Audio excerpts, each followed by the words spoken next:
கடற்கரையின் ஓசையை கேட்டதுண்டா நீங்க? அங்கே ஒரு சிறிய கிராமம் இருந்தது.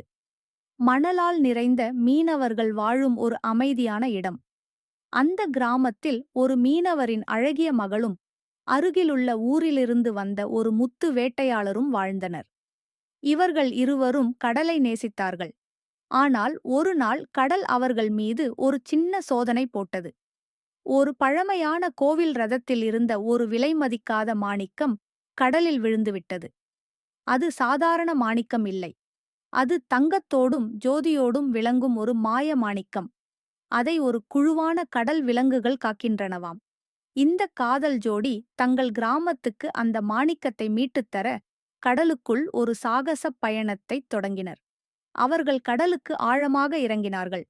சுரங்கங்களைக் கடந்து மின்னும் மீன்கள் நடுவே மிதந்தார்கள். கடல் ஓரத்தில் பார்த்த சின்ன பவளப்பாறைகள் அங்கே அவர்கள் செல்லும் வழிகளைக் காட்டின. ஆனால் விலைமதிக்காத மாணிக்கத்தை பாதுகாத்துக் கொண்டிருந்த புலிக்கடல்கள், நண்டு வீரர்கள் மற்றும் ஒரு பெரிய ஒளிரும் ஆமை அவர்கள் எளிதில் அனுமதிக்கவில்லை. ஆனால் அந்த தம்பதிகள் பயமில்லாமல், அரவணைப்போடும் நல்ல மனதோடும் விலங்குகளிடம் நடந்து கொண்டார்கள்.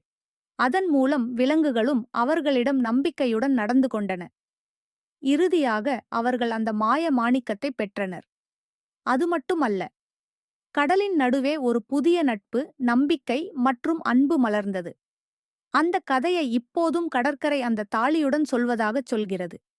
காற்றில் அந்த ஜோடியின் சிரிப்பும் கடலின் மெல்லிய இசையும் கலந்து வரும். இதுதான் கடற்கரையின் காதல் கதைகள்.